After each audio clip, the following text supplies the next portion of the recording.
You can't touch this. You can't touch this.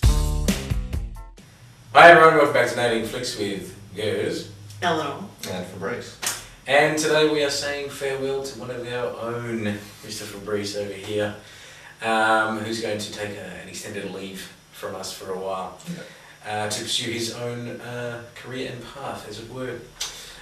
So we've invited him to take three films of his choosing, and we will review them today. We've got from 1985, Come and See, from 2008, Spanish film Camino, and also from 2008, the Oscar-nominated Waltz with BAshir.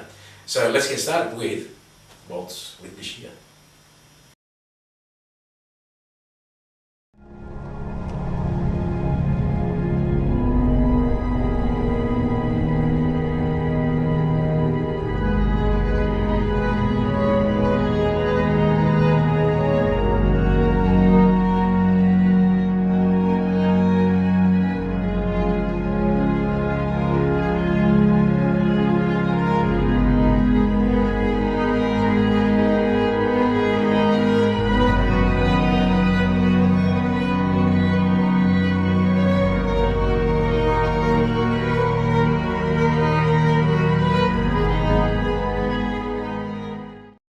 Waltz with BAshir, directed by Ari Folman, documents the director's search to recover his memory of events in the First Lebanon War.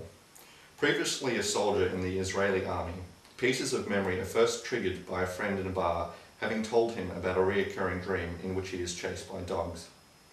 Folman subsequently spoke to several of his ex-comrades in an attempt to piece together his own involvement in the atrocities which took place.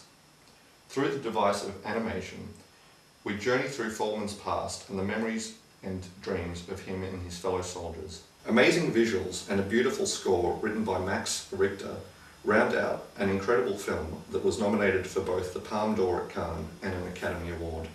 I guess it took me a little while to actually confirm that this is that it is actually a documentary, that the interviews that are used in the film he is actually speaking to the soldiers. I think that perhaps only one or two of them are reenactments because the soldiers themselves didn't, or the ex-soldiers, didn't want to have their faces or their voices presented.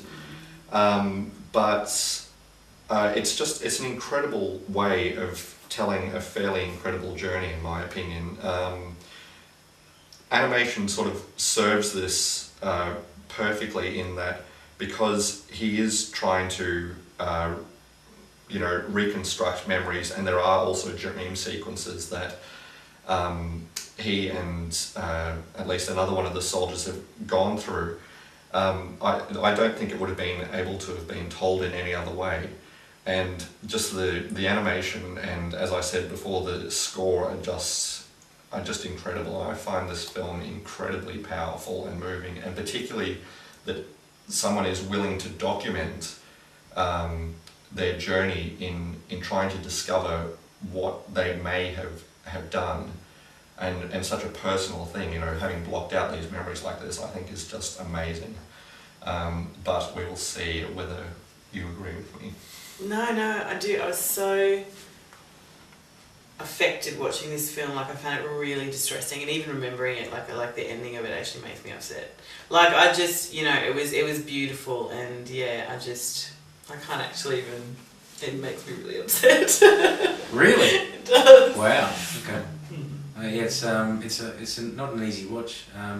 There's a companion piece that came out 2010 as well, maybe 2009, called Lebanon, which also explores the start of the war there, and it's extremely personal.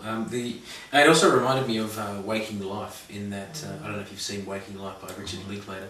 No, a different film, different philosophies. It's almost about quantum physics, that one, but it's done in a very similar way, where things have been photographed and then there's been animation, or they've at least been recorded in some way, even if it was just audio. Then they've animated the people talking about it. I think it's rotoscoping, that they do that. They did what? Now what is that? Because they said they didn't do that in this film. Oh, okay. They said contrary. So I'm going to refer to my notes here.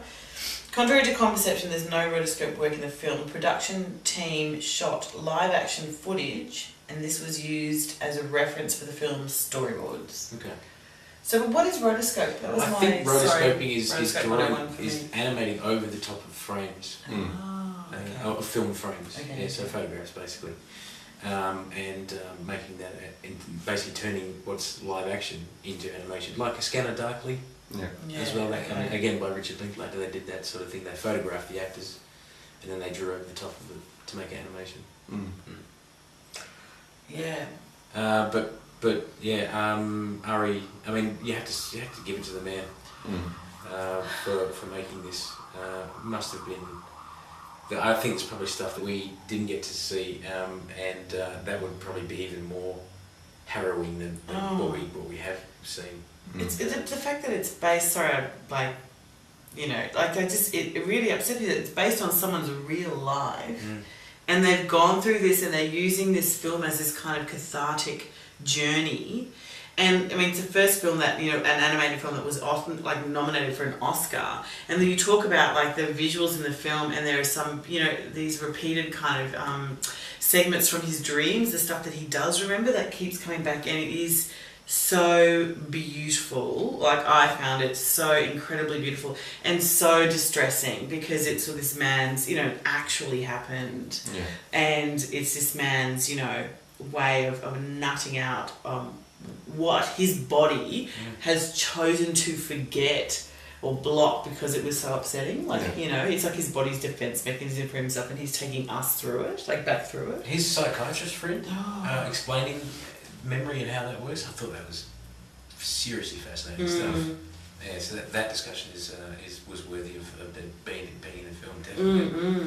And as you say, the Max Richter score. Yeah. Fantastic. Yeah. Sensational. Yeah, just the moments of surrealism, in this film, accompanied by that music, is just, it's just overwhelmingly beautiful. I find it's just, really extraordinary film.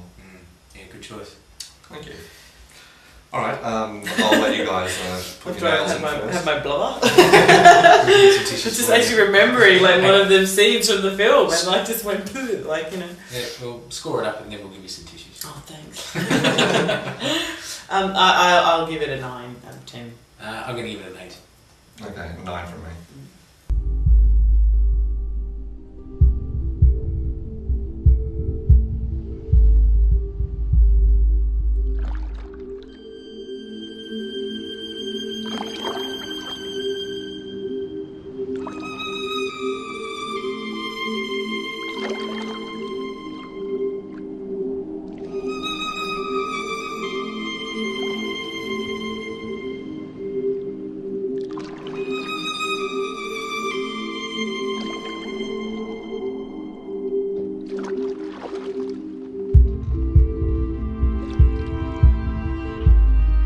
אני שוכב על סיפון מאולף.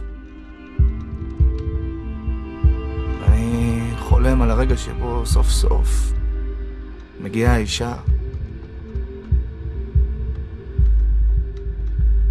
ולוקחת אותי בפעם הראשונה. וממול אני רואה את החברים שלי, החברים הכי טובים שלי נשרפים ממול העיניים.